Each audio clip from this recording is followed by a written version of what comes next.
Hello angry young man. मैंने क्या सोचा था और तुमने क्या कर दिया? मैंने तुम्हारा कितना अच्छा इंप्रेशन बनाया था, लेकिन तुमने तो... चुप करो गीता। ना तुम्हारे बाप को बोलने की अक्ल है, ना बात करने की तमीज। गुस्से में तो जानलेवा लगते हो।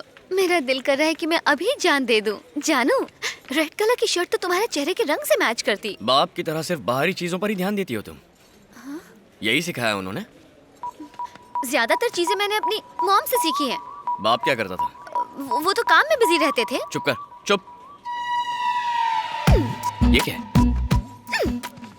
एक खींच के दूंगा ना, सारे दांत बाहर आ जाएंगे। ठीक है, आज के बाद मैं कुछ नहीं बोलूंगी। हो गया ड्रामा शुरू। मैं समझ गया, तुम्हारे बाप ने तुम्हें सर पर चढ़ा रखा है। देखो, प्यार तो मुझसे करते हो, मेरे डैड को क्यों बीच में ला रहे हो? तुम हंसते खेलते ही अच्छे लगते हो। अब मूड ठीक कर लो ना जानू। लोगों के जज्बातों की बिल्कुल परवाह नहीं है। लगता है सारा परिवार एक जैसा है। मैं यहाँ से कूद जाऊंगी। तो कूदो, मेरा मॉल थोड़ी है। महेश, बताओ कहाँ से कूदूं? यहाँ से कूद जाओ।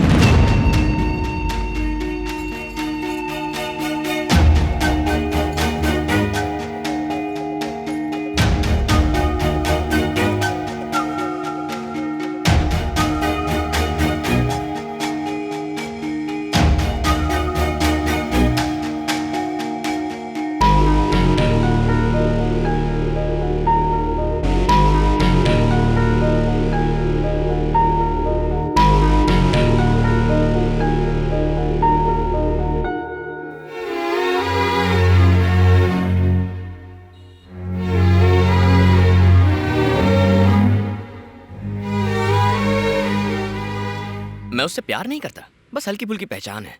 प्यार का मतलब होता है साथ में घूमना, आई लव यू कहना, फोन पर घंटों बातें करना।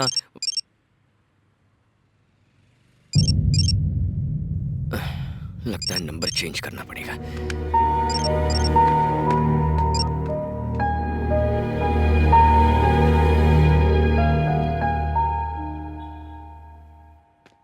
इस वक्त फोन क्यों किया? क्यों? फिर कब करना था? अरे 11 बजे। तो क्या हुआ? रात है, अंधेरा है, अंधेरे से डर लगता है। बाय। हे रुको रुको रुको, मैंने फोन नहीं लगाया, मेरे फोन ने फोन लगाया। क्या करूं इसका? यहाँ हालत खराब है और ये पीछे मार रही है। भैया कहाँ गए?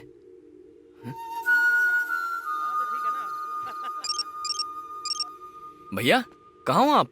मैं टेरेस पे इंतजार कर रहा हूँ, जल्दी ऊपर आइए। मैं जा रहा हूँ। कहाँ? मैं घर जा रहा हूँ। घर क्यों? मेरी बात तो सुनिए भैया।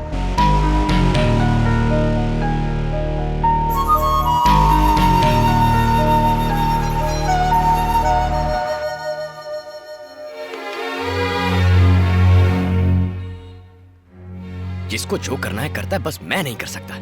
मतलब ही कहेंगे। मैंने क्या किया है? किसी का खून किया है? बात किए बिना चले गए।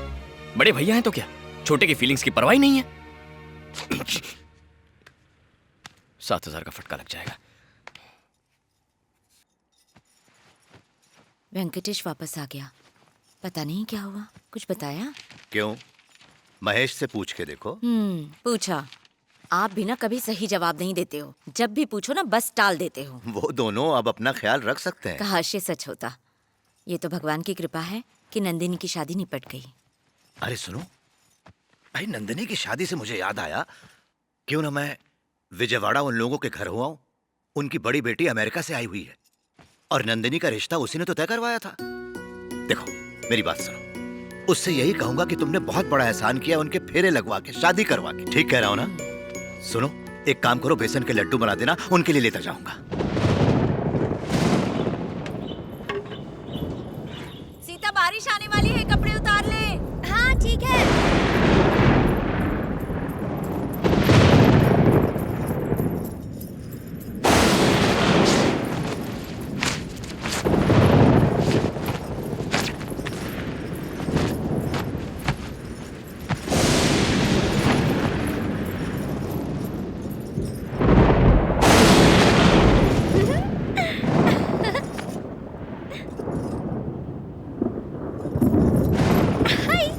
ए, क्या कर रही है? अरे भगवान जी मेरी फोटो ले रहे हैं, मुझे पोज तो देना पड़ेगा ना। दिमाग खराब हो गया इसका। ए रुको रुको रुको, अब कहाँ से फोटो लेंगे बताओ? हाँ यहाँ से। क्या है? वहाँ देखो ना। क्या है? बस एक फोटो।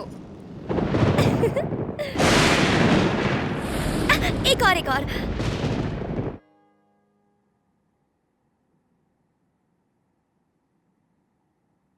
रिश्ता बहुत अच्छा है, लड़का बिल्कुल हीरो की तरह दिखता है। और एक बात बता दूं, घर बैठे बैठे ऐसा रिश्ता सिर्फ किस्मत वालों को ही मिलता है। मैंने तो उन्हें बोल दिया है कि भाई मेरे और मेरे घर वालों की तरफ से ना का कोई सवाल ही नहीं है। अगर आपको जिंदगी में सेटल होना है तो ऐसे लोगों का हाथ थामना पड़ता है जो जिंदगी में ऑलरेडी सेट हैं। रुको, कहां जा रही हो? देखो, एक बार अगर तुमने इस अमीर घराने से आए हुए रिश्ते को ठुकरा दिया तो मैरिज ब्यूरो में पोर्टफोलियो देने से भी कुछ नहीं होगा। चाहे तू कुछ भी कर ले, कोमल के लिए 1000 लड़के ढूंढ ले, सीता की शादी से पहले मैं और कोई शादी नहीं देखना चाहती। अरे उस बच्ची को तो जैसे हम सब एकदम से भूल ही गए हैं। बस अब अगर उसकी शादी नहीं हुई तो तुम मेरा मरा मुंह देखोगे। क्या बात कर रही हो अम्मा? अम्मा, भैया ने सीता के बारे में जरूर कुछ न कुछ सोचा होगा। क्या सोचा होगा? क्या सोचा होगा? ये सोचते सोचते मैं बूढ़ी हो गई हूँ। तुम लोगों को कोई परवाह है? जो भी हो, मैं अभी तुम लोगों के साथ एक पल भी नहीं रुकूंगी। तुम सब अपनी जिम्मेदारी भूल गए। आखिर उस बच्ची ने तुम्हारा क्या बिगाड़ा है? तुझे तो खाली अपनी बेटी नजर आती है बस। कभी सीता के बारे में सोचा है तूने? नमस्ते रमन जी। क्या टाइमिंग है? सब ठीक है ना? ये लो बेटा, तुम्हारी आंटी ने खास तौर पर ये लड्डू तुम्हारे लिए बनाए हैं। उसने कहा था कि काश इन लड्डुओं की सारी मिठास तुझ में घुल जाए और तेरे होने वाले बच्चे सुंदर और स्वस्थ हों। कैसे है सब ठीक चल रहा है ना? आपको देख के दिल खुश हो गया माँ जी। आपकी तबीयत तो ठीक है ना? ठीक हूँ। कैसी है बेटा? बैठिए ना भैया। हाँ, मैं बैठो, ठीक बैठो। हूँ। वाह वाह वाह भाई, आप सबको यहाँ एक साथ देख के मुझे तो बहुत अच्छा लग रहा है। और भास्कर आओ, कैसे हो? बैठो। देखा प्रकाश भाई कितने वक्त पे आ गए। दिल से मांगो तो सब मिलता है। सीता बिटिया की शादी की बात चल रही थी, लेकिन रिश्ता गीता का आया है। जबकि माँ जी चाहती हैं कि पहले सीता बिटिया के हाथ पीले हो जाए, और ऐसे में देखिए आप आ गए हैं। शुक्रिया। सीता जितनी आपकी जिम्मेदारी है उतनी मेरी भी है, और वो शादी के लायक भी है। आप चाहते होंगे कि उसकी शादी आपके बड़े बेटे वेंकटेश से ही हो, लेकिन क्या कर सकते हैं, वो तो बेरोजगार है। ये सब तो देखना ही पड़ता है ना। आप भी मेरी तरह सीता के उज्जवल भविष्य के बारे में चिंतित होंगे, और होना भी चाहिए। अगर मैं कमल राव के बेटे से सीता बिटिया की शादी पक्की कर दूं तो इसकी छाती चौड़ी हो जाएगी, पर सीता की जिंदगी बर्बाद हो जाएगी। इसलिए उसका रिश्ता मैं अपने टक्कर के किसी बड़े घराने में ही करना चाहता हूं। सीता के लिए तो हर कोई सिर्फ अच्छा ही सोच सकता है। वो है भी तो ऐसी, लाखों में एक।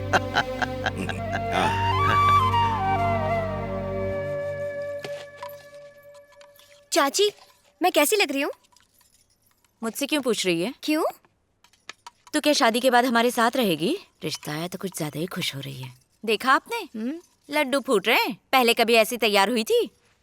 चाचा जी ने कहा इसलिए तैयार हुई, और कुछ नहीं। इसकी गलती क्या है? शादी के लायक है। जवान बेटी कोई घर में बिठाता है, उसका घर ससुराली होता है। बात करती है। वेंकटेश लायक होता तो आज हमें ये दिन नहीं देखना पड़ता।